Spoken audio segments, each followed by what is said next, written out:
1923, the University of Alabama offered Wade their head coaching position. What they got was an iron disciplinarian who immediately transformed the culture of Alabama football. Wade's players called him the Bear.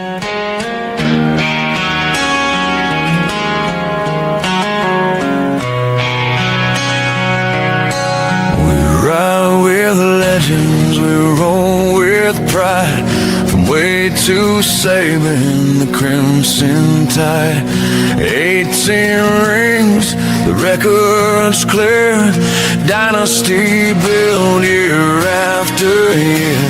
We teach the past, we preach the now. We break it down, show you how. From Bryant's grit to Bama's roll, we stomp the field and on the score. Around the herd, we speak the truth. Where glory lives and legends prove. Basketball's rise, so it leads the way. Final four dreams in full display. Gymnastics flips with flawless grace. Champions born in every space. We honor hustle, we praise the grind. Every sport, every tight mind. From hardwood heat to balance beam. We rep the red, we rep the team. Around the herd, we speak the truth. Where glory lives and legends prove. Around the herd, we speak the truth. Where glory lives and legends prove. We don't just talk, we educate. Breaking down plays, we elevate Heisman runs and draft day fame. We know the stats, we name the game. Rivals tremble when down is near. We bring the facts, we bring the fear. The same just hype its legacy. The tide rolls deep in history. Around the herd, we speak the truth. Where glory lives and legends prove. So tune in loud, let the story unfold. Of crimson fire and hearts so bold. We shine the light on every win. From past to present we dive in. This show's for fans who bleed that red. Who know the names, the paths they tread. We're not just proud, we're certified. The voice, the pulse of Crimson Tide. Around the herd, we speak the truth. Where glory lies and legends prove.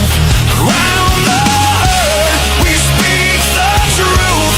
Where glory lies and legends prove.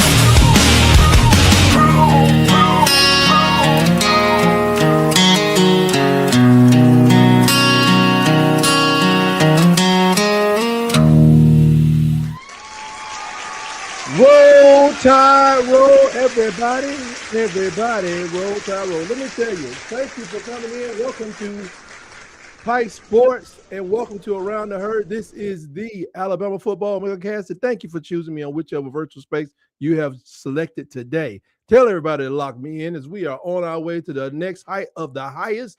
700 subscribers is what we're looking for.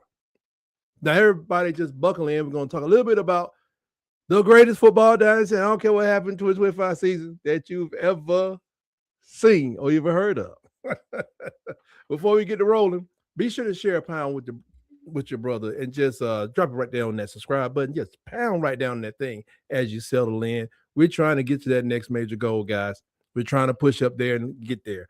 I need the power of the whole Crimson Tide Nation to work with me to get us to where we're supposed to be. And always remember, if I successfully stimulate the happy juice in your gray matter and make your funny bone jiggle, let the algorithm know what we're doing over here and poke that like button right in the eye.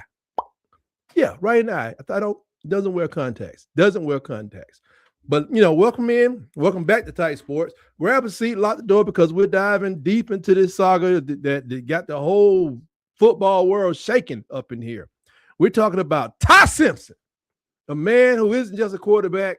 He's the CEO of the family enterprise. He's facing the choice that would, You got to make a high stakes gamblers type choice. People in Vegas would be sweating to have to make this kind of choice. We are standing at the crossroad of a new college football economy. On one side, you have the NFL draft. Oh, yeah, NFL, everybody want to play in the NFL, even if you ride the bitch.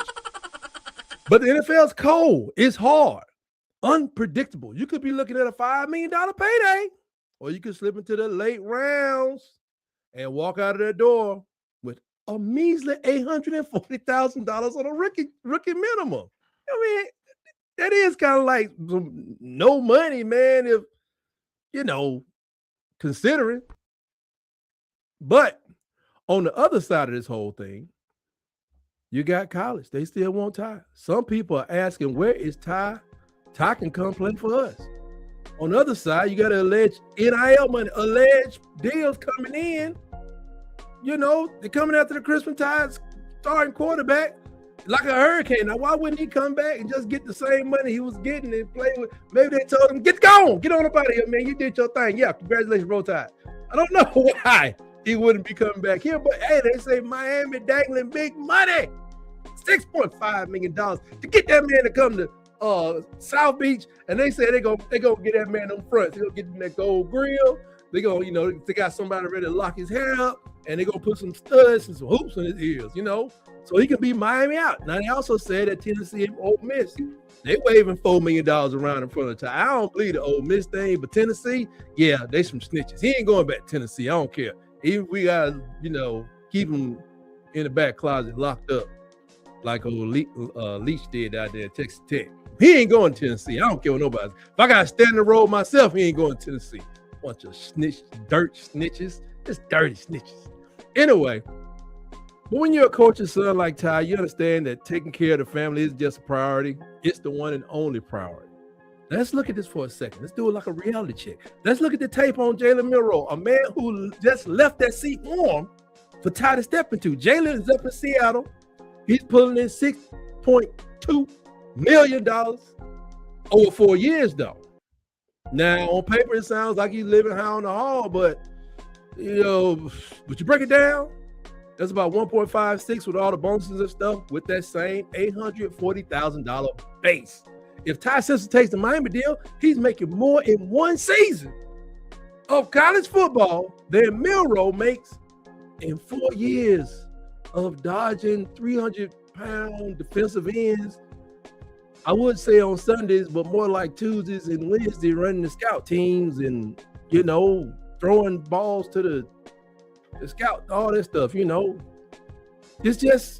It's not a choice. It's a math problem that solves itself, to be honest.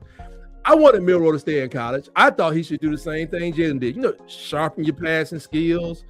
Jalen Hurts. And to become, refined weapon that we knew he could be. But the money speaks language that, everyone understands, man. And I guess Jalen Milroe probably didn't have that kind of offer coming in from USC, which is where I thought he should go, or from Oregon.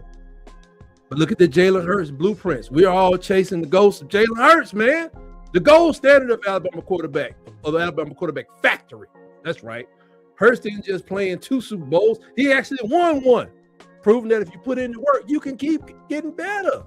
Trying to tell these kids now, don't go to college. Go to JUCO, where the years don't count. Get grown, harsh, mean. Get some grown man wait on you. Don't have no babies. Don't do no drugs. And then just evolve. Just like Jalen Hurts, he evolved his passing game. And you could become an immortal. Now, you may not believe it or not, but 30 years from now, people are going to be like, man, Jalen, when we had Jalen, somebody in Philadelphia is going to be like, when we had Jalen, everyone like, what, Jalen Hurts? Yes. When the Philadelphia Eagles had Jalen, they were right high on the Hawks. He took criticism. He took the benching. He turned it into a championship ring. He turned it into a ride over to Lincoln, Nebraska. Is it Lincoln, Nebraska? No, not Lincoln, Nebraska. Over to the Sooners and spent some time with Lincoln Riley, and it never would fade. I mean, what he did there and is doing right now, with the help of Lincoln Riley, he became a better passer. Ty has the same high ceiling potential. Is he gonna run 4.35 and blow the scouts away at the combine probably not. He may run a 4.5, maybe a 4.6. But that same fire to be a surgical passer who can dissect defense, he may need to work on it a little bit. Maybe there's a better passing coach out there, a passing quarterback he can go work with. But unlike the legends of old, Ty has to navigate in this world where the amateur game is like, throwing around professional grade money, man, before he even boards the plane for the combine. He's looking at his future, his family, his stability. I know his dad's coaching. I don't think he's making that Nick Saban money, making decent living, but in the landscape that changes every single refresh on social media. It just changes. I don't know. We're looking at this defense playing against, let's say, Auburn or Tennessee. Then next thing you know, we still got a couple more days in the portal. LSU and Vanderbilt may be the worst defenses you're looking at. It's crazy out here. But at the end of the day, Ty Simpson is a man of character and a student of the game who knows that that a football career can end in any single snap. So he's not being selfish by trying to be a provider for his future or his family. He's weighing the pride of the A against the realities of $6.5 million guaranteed. I don't even know if he even needs to have an agent that secures his family tree for generations. So whether he heads to the NFL to chase his dreams or takes the king's ransom to play another year of college ball, we shouldn't judge the man for securing the bag. Right here on Tight Sports, No One Rule, take care of mama. Alabama is a machine that doesn't stop for anyone, but we'll always have a spot in our hearts for the guys who played with that crimson fire. The tide will keep rolling. The next star is already warming up, and the saga of Ty Simpson will be remembered as the moment the business of the game truly arrived at our doorstep. So go ahead and do what you're doing, Ty. Stay aggressive, stay fiery, and remember, in Tuscaloosa, we don't just win games. We also want these guys to win at the game of life, the most important competition of all. Now, back to these slaggards at Tuscaloosa. No, man, it's portal time, baby. And let's be honest for a minute, because the 2026 transfer portal, this cycle has been messy, it's been frustrating, and in some corners it's kind of embarrassing. So before we talk about who came and who left, we just gotta talk about just this mess of where we are nationally. 24/7 currently ranks Alabama's 2026 portal class is 36 in the nation. That's right, 36. Like, yo, what is that? What is it? I mean, they like our other class. We number 2 or number 4 with the young folks, but 36. They are starting to really analyze this thing. This is a middle of the road showing for a program that prides itself on elite talent acquisition. So I guess what they're saying, based off the Indiana stuff, you could be up here in prep stuff, but you could be down here with the transfer. We need a balance. We need to be in top 20 of both of them, it seems. Meanwhile, On 3 pegs the same class at 55th. Now, I'm just going to pull this out right now. 55 is pretty dang on low. Yeah. But it is up from 61. This is a 7th tier territory compared to the Power 5s. These aren't just numbers. They represent the relentless competition and how much Alabama is losing ground relative to its rivals in this free agency of sorts, this NIL mobility. Right now on the confidence meter, my confidence meter would be down and dipping. As of January 13, 2026, the Tide did pick up some people. They're restocking certain arsenal with, transfers that, make the rest of the SEC want to check their insurance policies, make sure they ain't paying too much for health insurance because they're going to need it playing against the big old guys at the Crimson Tide. But the Big Ten teams, they may just look at this, pick up some chuckle a little bit. Like, who that is? They got who? So let's check out the 11. We got to pick up just an hour before the show. The 11 newest members of the Alabama family, and I'm going to say newest additions because This could still change, folks. We still got 3 more days to go in this thing. The 2026 transfer haul, it's like a semi-roster construction, and Alabama didn't just reload. You know, they went for some shopping for some immediate impact players for the most part. But, you know, let's just start with the first guy. You guys can look him up and tell me what you think. Kedrick Bingley Jones. So Bingley Jones, he comes from Mississippi State, folks. I'm going to say this. They say he might be one of the most critical players on that team last year. So I'm going to give him to that right there. He comes with some playing experience. He's a defensive lineman out of Mississippi State, 6'4", 320, 6'4", 320. Lord knows after losing James Smith and losing Tim Keenan III and LT Overton to 1 to the portal, 2 to the draft, we need some people in that middle. We need somebody that can block that thing up. He had 25 tackles. He had a pass knocked down, and he had a half a tackle for loss. So hopefully Womack can use him in the system. He comes to us from Charlotte, North Carolina, Providence Day. He was at North Carolina before he was at Mississippi State. Now he's with the Tide. He has 6 career stars. 6 is a little low, to be honest. He's a former 4-star recruit, but he battled some injuries early, but finally was healthy last year. His strength is that, you know, he's been in that interior there with Mississippi State. He has heavy hands and a strong run defender. So that's good. Areas for improvement, you know, over his career high 343 snaps. Okay, that's more like it. 343 snaps. I think that's about a year or so of experience.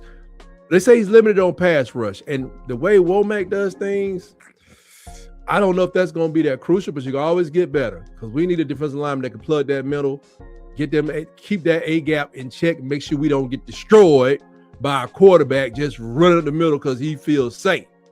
They say he needs work on his pad level, of course. And but what they think he'll be bringing to Alabama is he's a veteran.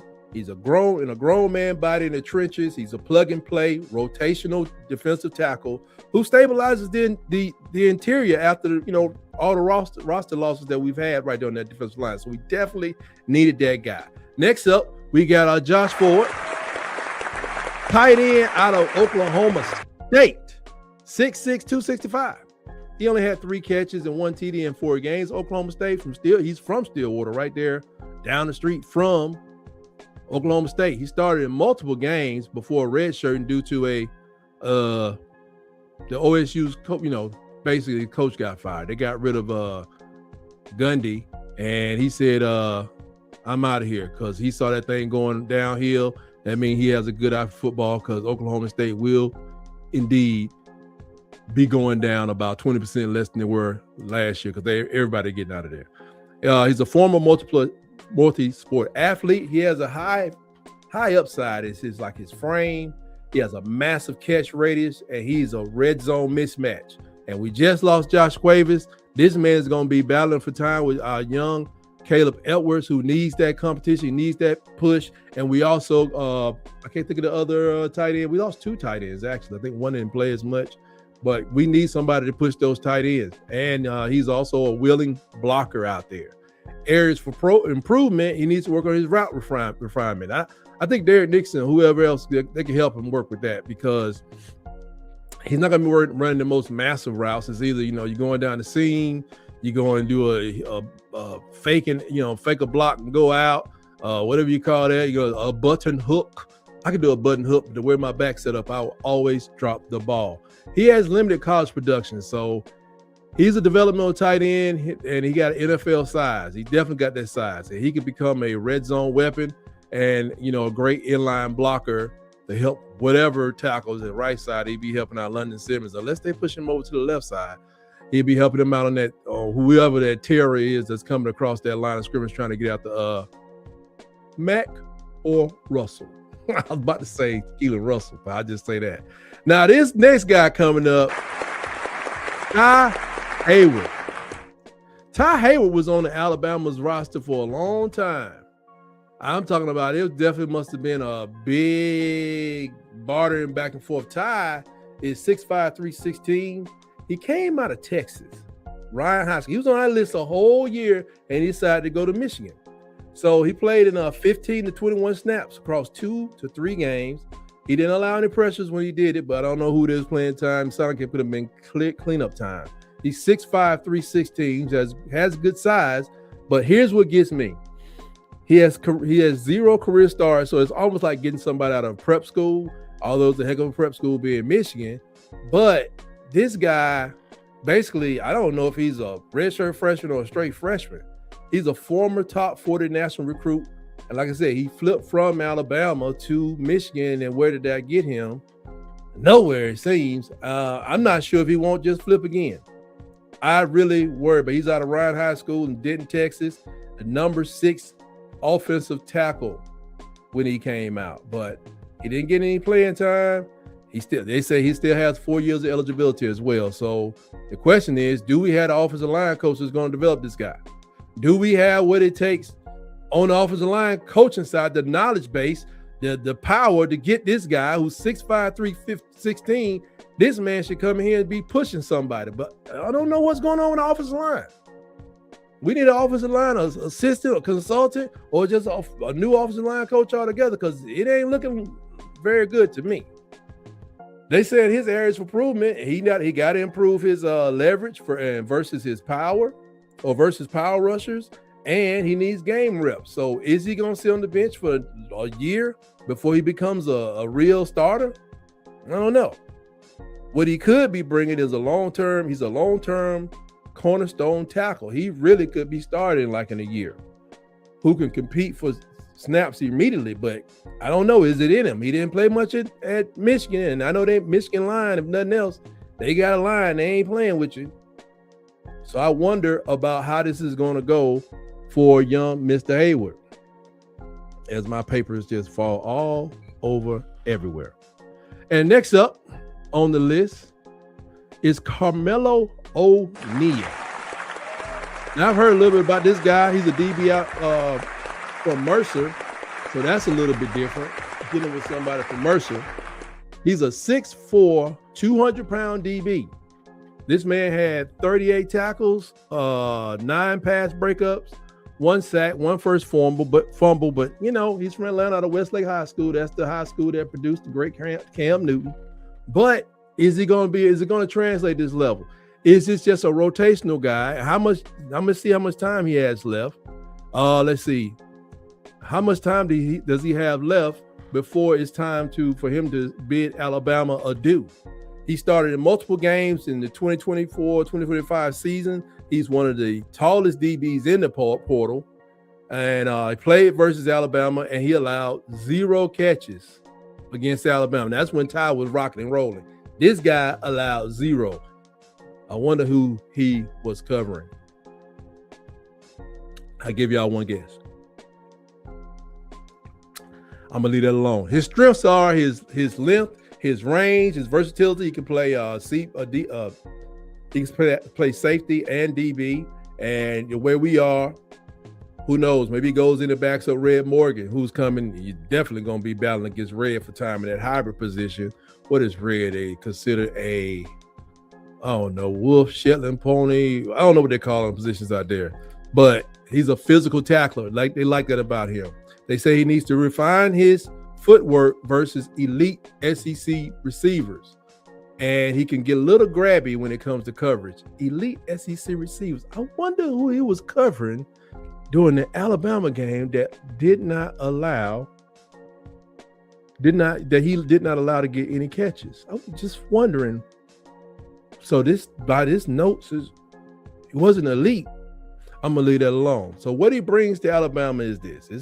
He's a long-range defensive back who fits the new Tide prototype. You know, he's a matchup piece for big wide receivers and tight end coverage. That's why I think he's going to be backing up Red Morgan because he does a lot of that stuff. And they could put some size on him if he's not fast enough to push him over into the outside linebacker position as well. Need some of them. Now, this is weird. This guy comes in from Lorcan Quinn. Y'all know who that is? Welcome, Lorcan. Probably Lorcan. Lorcan Quinn. That sounds more like it. Lorcan Quinn is from Marshall. He's via the country of Ireland. 6'1", 188. Did Talty graduate? I'm not sure. He was 21 for 26 in field goals at Marshall with a longer 55, PAT 38 of 39. That's 80%, y'all, on the field goals and almost perfect on the PATs. In high school, he played Gaelic football. You know, the Gaelic. Yeah.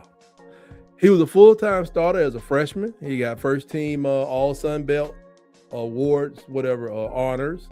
And he's a top kicker at the Coles Kicking Academy rankings. I hate when we go to get these guys that's at these little camps and stuff. But maybe this man plays some soccer or something and he can do the thing. But they say he has a huge leg, 5 for 5 from 40 to 49 yards and 4 of 6 from 50 plus. High trajectory, consistent mechanics. You know, he needs more experience on the SEC players. And at Marshall, what you playing in front of? Maybe 35,000 people. Then he brings a potential day one starting kicker with an upside, stabilizes special teams immediately. But I cannot remember Talty. I think we got Connor Talty for one more year. So maybe this guy can hang around and be the guy going forward. And next up, we have Noah Rogers. Now, I don't know if you guys remember last year, we were supposed to get a wide receiver from NC State who, I don't know, he pump faked us, and we ended up getting the other ACC best receiver in the portal, that being Isaiah Horton. This guy, two, kind of steps right in for Isaiah Horton, 6'2", 205, big guy. He had 33 catches, 441 yards, 2 touchdowns. He went to Ohio State first. Probably like Jeremiah, man, that Jeremiah. Who is Jeremiah Smith? Oh, that's who Jeremiah Smith is? Okay, I gotta go. Now, NC State, you know, he comes from Roseville High School in North Carolina. He was a 5-star recruit. I mean, you know, he had to be pretty good getting that Ohio State offer. He was a number 3 wide receiver nationally. He saw significant snaps, multiple starts across the 24-25 season. And he's one of the top receivers in the 2023 class out of high school. They say he's a smooth route runner. He has strong hands and good body control, areas of improvement. He's not a burner, Isaiah Horton kind of deal. And he needs more yak and explosiveness. And they can say the same thing about Isaiah Horton as well. He needed more explosive when he caught the ball, but let's be honest. We need a possession receiver like anybody else. What's going on there, Wade? How you doing out there? I hope you're very safe. It's supposed to freeze on a lot of places. I hope you are somewhere safe, my friend. Thank you for checking in with me. What he's supposed to bring to Alabama, he's a polished, experienced receiver who can start immediately and replace lost production from Horton and Bernard. I don't think he'll replace Bernard, but he definitely will replace Horton. Now, this is a very interesting haul right here. This guy, we need him, Ethan Stanger. Ethan is one of the best long snappers in the country, and he's on this list today. He snapped in 12 games, primary punt snapper, and they didn't have no mishaps. Damn it, I take it. I mean, this is a day one player right here out of Syracuse, out of Bel Air, Maryland. I'll take it. Full-time starter in 2025. He was a 5-star long snapper, again, from the Coles Kicking Camp. He's clean, consistent snaps. They say he got that experience in high volume punt unit, because you know Syracuse punted a lot. They beat somebody. I thought they was gonna do something, so I watched like 2 games. They punt a lot. So they say he needs to improve his blocking strength. We got a weight room. He brings the immediate replacement for losing our longtime snapper here, and departing snapper David Byrd, who jumped to the portal himself. Hey, man, take care of mama. Get your stuff, man. He stabilizes this special teams battery. So, hey, one monkey don't stop no show. He might be the prize of the class. Remember the Oklahoma game? Huh? I don't know who thought it was. Just remember that game. Now this is what we're getting nasty right here. This guy right here, Hayden Grayhorn, interior lineman from Michigan. It's almost like the draft. I like the draft. Measurable 6'3", 318, played in 14 snaps at center. Parker Brailsford's dipping. This guy got the hair. He got the hair that Parker Brailsford. Why am I putting it in my head? He got the same hair that Parker Brailsford had. You know, he had 80 snaps at right guard in the Citrus Bowl. He was at Michigan. He decided to get the heck out of there. Can't blame him. They're not going down, but, you know, not going far. But he come to join his buddy down here from the IMG Academy, who's already on the team. Is that London Simmons? I can't think right now. But he's a former top 35 OL recruit. His strengths are his position versatility. They can play center and guard. And he has a strong run blocking grade as according to Pro Football Focus. Pro Football Focus can throw you off. I hope the boy and them went up there reading that. He say just left the Western Sizzler. They got a Western Sizzler in Adele, Georgia. Let me write that down. You know that thing was still open. Did it have steaks on there? You go in and just smell the steaks. Wade out there getting it. Man, drive safe, man. His areas of improvement, he needs to reduce his pressures. He allowed 3 pressures in the bowl game. Like I say, he's young, he's raw. He got some good training, I know, at IMG Academy, because that's all they got time to do is to train up football players, apparently. And he's going to be a multi-year interior starter candidate with 4 years of eligibility left. So he has a high upside as a developmental lineman, and I want to know what a toughness is. Now, IMG, I watched them play, and they pretty much try to out-physical everybody because of their general size. What the way they say? They have steaks. Yes, sir. Boy, my mom used to take me there, boy, when we was little. Yeah, that, and I didn't like steak and ale. I don't know why I didn't like steak and ale. I don't know. I just didn't like the taste of beer at that time. Of course, that's a joke. My mother did not have me drinking beer when I was little, going to steak and ale. We was steak and ale. We drunk champagne. Anyway, going back to football.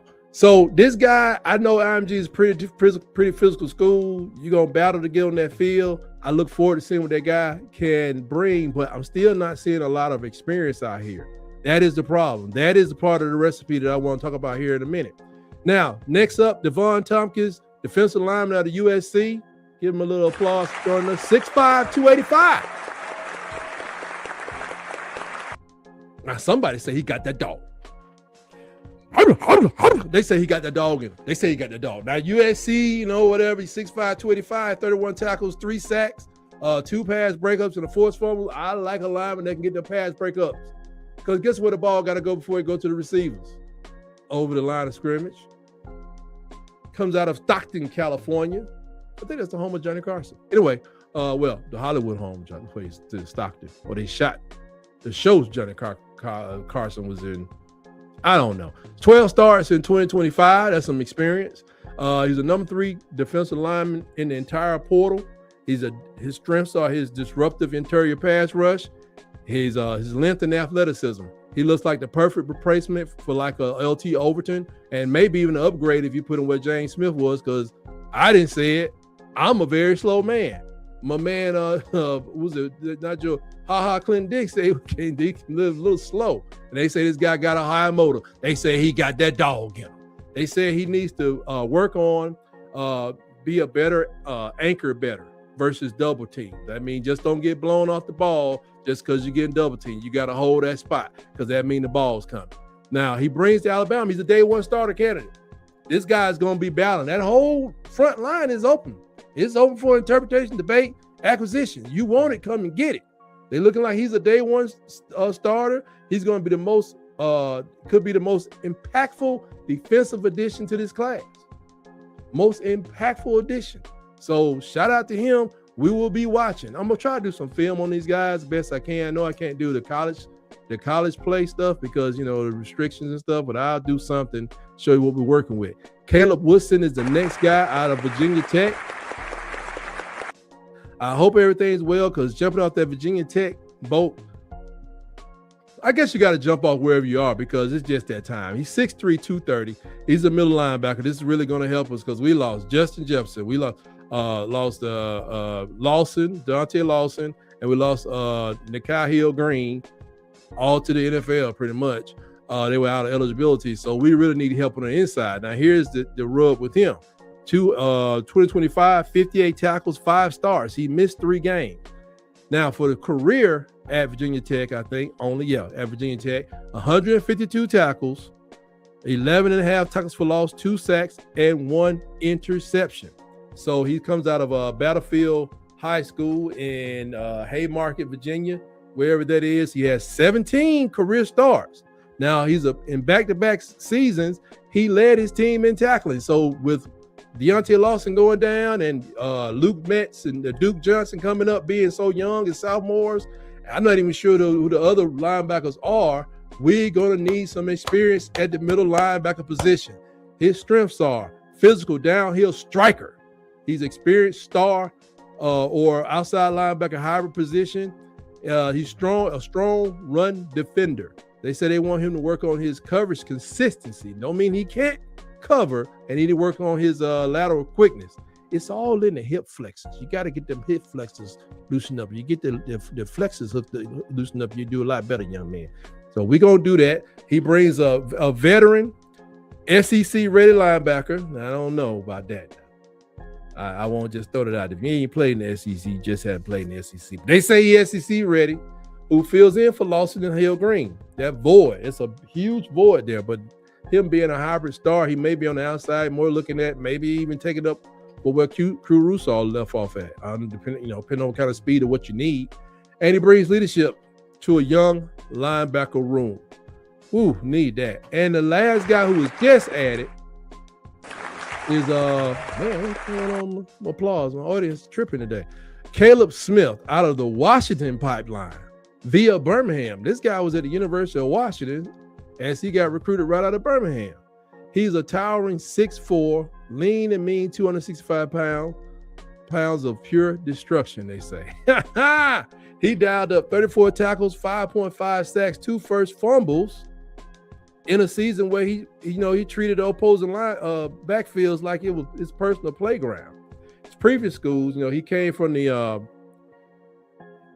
before coming to Alabama, he's at the University of Washington. He went to Parker High School. My high school used to play Parker in basketball sometimes. And, so he's a local legend coming back home pretty much. He was a 4-star when he went out to Washington. He was all Pac-12 freshman, back in the day when they had a Pac-12. Because what is Washington in? Yeah, Washington's still in the Pac-12. So I guess you got to take that with a grain of salt. Because Pac-12, I don't know what it is. Pac-12 got 2 teams in it. So if you all Pac-12, it was the competition between you and 8 other people. Anyway, he logged 14 stars for the Huskies. His strength is his first step. It's like a lightning strike, they say. He got lateral quickness. He got hand fighting skills. They are like pro level hand fighting techniques. And he plays with a high motor. Doesn't have an off switch. He brings energy to the edge. So this means he's going in for the LT Overton spot. So, he proves that, he's an immediate veteran leadership out there. I mean, he's been in a couple competitions. He needs to add 15 pounds of muscle. I thought he was kind of thin at 265. So 275, that put him right where LT Overton was. And I think when LT Overton showed up from Texas A&M, LT Overton was about 240, 250, and he's walking out at about 270 or so. So, his speed is elite. They want to see him, do a little bit more, be more consistent with his bull rush techniques. When you get his power up and get his butt up under him to get them guys out of there. So, what I do know is this: these are the guys that will be helping us to get better. I'm not. Yes, they are here. Yes, they are. Yeah. But what I don't see is enough experience. I went over this in the video that I released earlier today. I was going to go over here probably briefly, but what I say is starting jobs, and they aren't given in Tuscaloosa. They're going to be forged in the fires of competition. But some of these newcomers are already penciled in as, with permanent marker as starters. People like Strayhorn And Haywood, they didn't come around here to admire the scenery. They're here to create a new foundation on that offensive line that's going to move people against their will. And that's what we need. I know Ty Haywood is nasty. Yeah, because I think I did a recruiting video on him before he decided to flee to Michigan. He's one of those guys I kind of wasted time on, but here we are. I'm right back at it.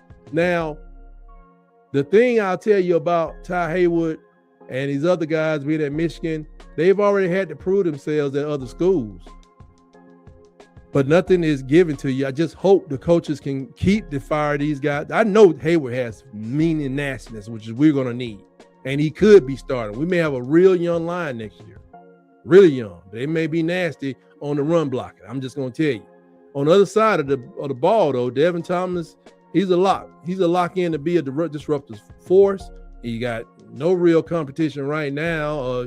Some guys are playing. I don't know if the guys are coming back from injury, but and he's going to be a disruptive force. While Caleb Woodson brings a veteran thumper mentality, we desperately need that linebacker because we always want to have that kind of linebacker. Not that our linebackers are bad; they are just gone. Because Nakai Hill-Green, I seen him knock 2 or 3 people straight out of the game. Come on over here, son. We want to talk to you. These men are the new sheriffs in town. They'll be bringing a physical brand of justice that's been missing from the neighborhood. In the receiving corps, Noah Rogers stepping in to a vacuum of opportunity should be a primary, I don't say possession threat alongside our young speedsters. If he can't secure a starting spot with that elite frame, then he's just taking up space in the most prestigious wideout room probably in America. It's much smaller. I don't know how. It still got some talent in there. Rico Scott, he's been hurt, but he's back. We got some people in there. And Cedarian Morgan. As for the specialists, I told you this guy got a leg for the program. And Stengel, I'm telling you, he's probably the prize pick for us because we had special teams issue for whatever reason. Those jobs are theirs to lose for the most part. And I expect them to perform, with icy veins. They're kind of stepping up too, coming from Syracuse. Coming from, what other guy come from? Marshall. This should be a home that they stick with for a while. But don't think for a second that, our shopping spree is over because the Tide is still hunting for more elite groceries. We're currently hunting for running backs, man. Yeah, man, we're looking for a running back. We had a running back that was just taking up time, running people away. And that dude just hauled ass up out of Alabama and went to Texas. Yeah, he down there with another guy we was looking at, Cam Coleman. They take care of mom. We got you. But I don't know why this guy agreed to come to the Crimson Tide Smothers Brothers or something. His name Smothers Brothers, Smother Covered in Chunk. He came down and he just dipped. He just dipped. I don't know. He just dipped. I can't even explain it. That was kind of embarrassing. Hollywood Smothers, that's his name. He flipped to Texas and left a hole in the rotation. The search also continues for another wide receiver. I'm not sure we need another wide receiver. We lost a lot of wide receivers, but another one? Yeah, I guess you need him. Never know what can happen. We need one that can strike fear into the hearts of the secondary choice. I think Cedarian Morgan can do that. I don't know how accurate our passes are going to be, but Cedarian Morgan is coming in like a man. But it would be nice to have another veteran playmaker who can come in and complement this young talent. I do know we're looking at another guy who's a defensive lineman that they're looking to bring in as well. I don't like talking about what could be and what, especially after what Hollywood Smothers did. Hollywood Smothers sounds like a adult art piece. Anyway, we need somebody to come in and just, keep that pass intact, just make sure it can be lethal. And finally, we're still scouring the landscape for offensive tackle depth because you can never have enough of those giants to protect your franchise. If there's a mauler out there somewhere who wants to win a ring instead of a participation trophy, set your GPS to Tuscaloosa. I'm talking about that right now. These are your new members of the Alabama Crimson Tide. I call them the gold standard that every other program is looking up to. Yeah, we've had a couple off years, man. 2020 is a long time ago. But as we move forward, we're reloading. And we never, ever apologize for wanting it all. The hunt is on.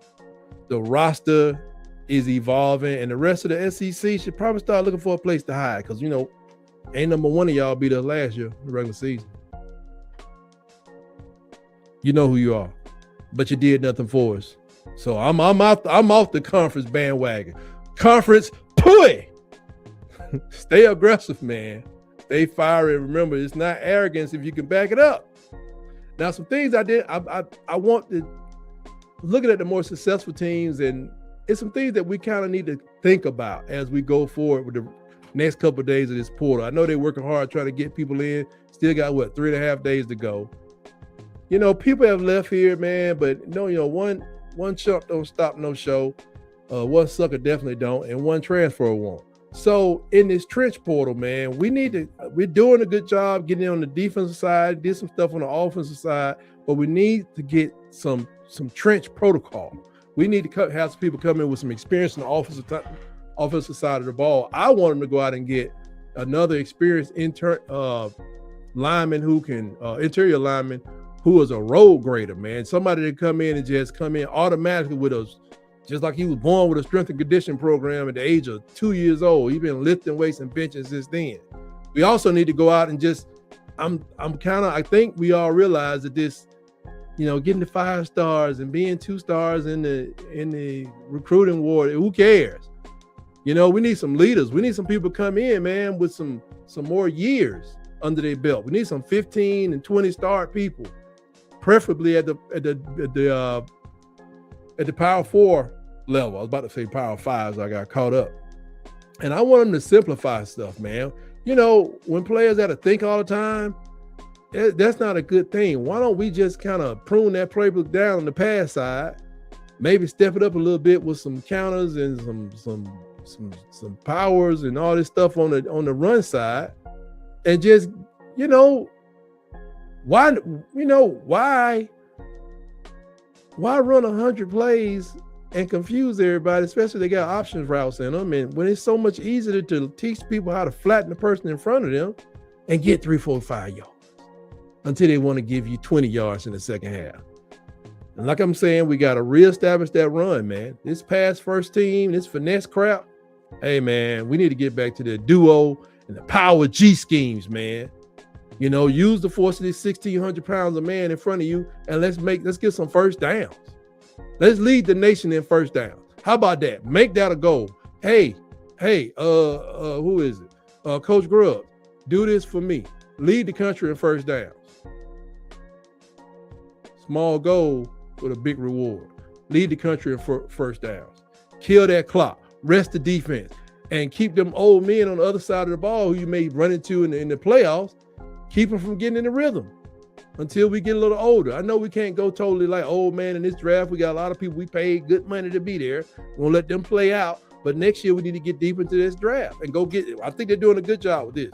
The passing lane disruption, I think they're getting that. They got 2 headhunters in there. They got some dogs they're bringing in, and hopefully that'll make everybody else bring their level up instead of let it go down. Coach Roach, we counting on you.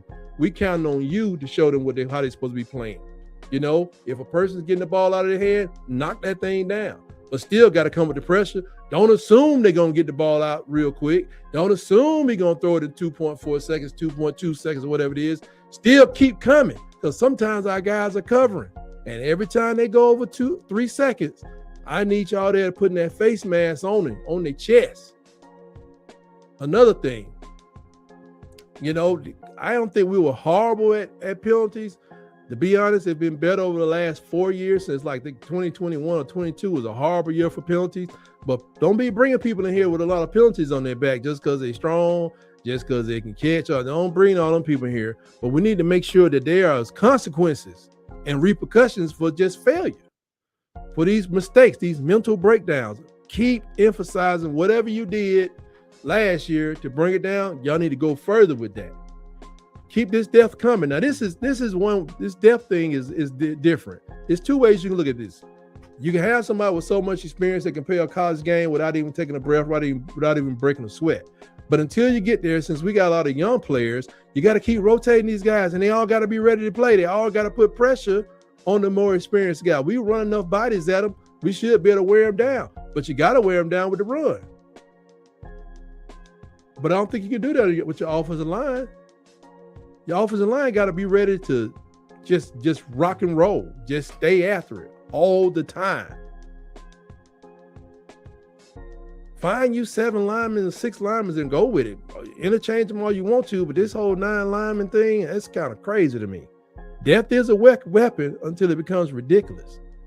And let's get better with our situational IQ, man. I mean, that 4th down in that doggone first half of that game against Indiana was waving a white flag. It showed desperation. It had to bring the team down when you missed it. It probably had them question themselves when you even went for it.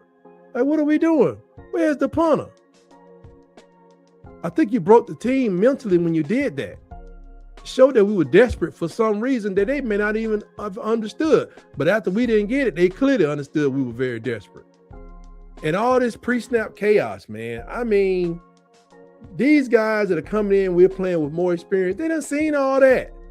There's only so many ways you can go to football field. You're going that way. Guess what? Your guys are going to snap the ball, and they're going that way. Coach Grubb, tell them where you're going on the line of scrimmage. B gap. C gap. Stop all this stuff, man, with these sweeps and stuff. What are you thinking about? Make it very easy. Come to the line. When that ball right there goes from there, past this man buttocks, I'm going to bust you in your mouth. And I'm going to do it probably another 79 times a day. And you're going to hit me in my mouth, and I'm going to love every minute of it. If you ain't got players up there like that, you are not going to have a job at the next season, Coach Grubb. I'll tell you that now. And that goes into this mental grit training. Man, bring in a Dr. Elko. Go find your sports psychiatrist, give him some of that mental stuff, those mental things that make you great. That's how the tight sports got to be where it is today. Visualization, meditating, setting goals. Like I said, great goal. We're going to lead the country in first downs. First downs. First down. Telling you, just lead the country in first down. You know, take them guys through some mental stuff for red zone stuff, man. Red zone and dominate that stuff. Special teams, I think you did a good job. Got to make it like not just an asset. It has to be like, it's probably the cheapest thing you could pay for on that team that could be flawless. When you think about it, going out and getting a staffer like that was a great move. Have a kicker like that. Have a punter like that. But there are also punt returners out there. Somebody led FCS in punt returns, kickoff returns.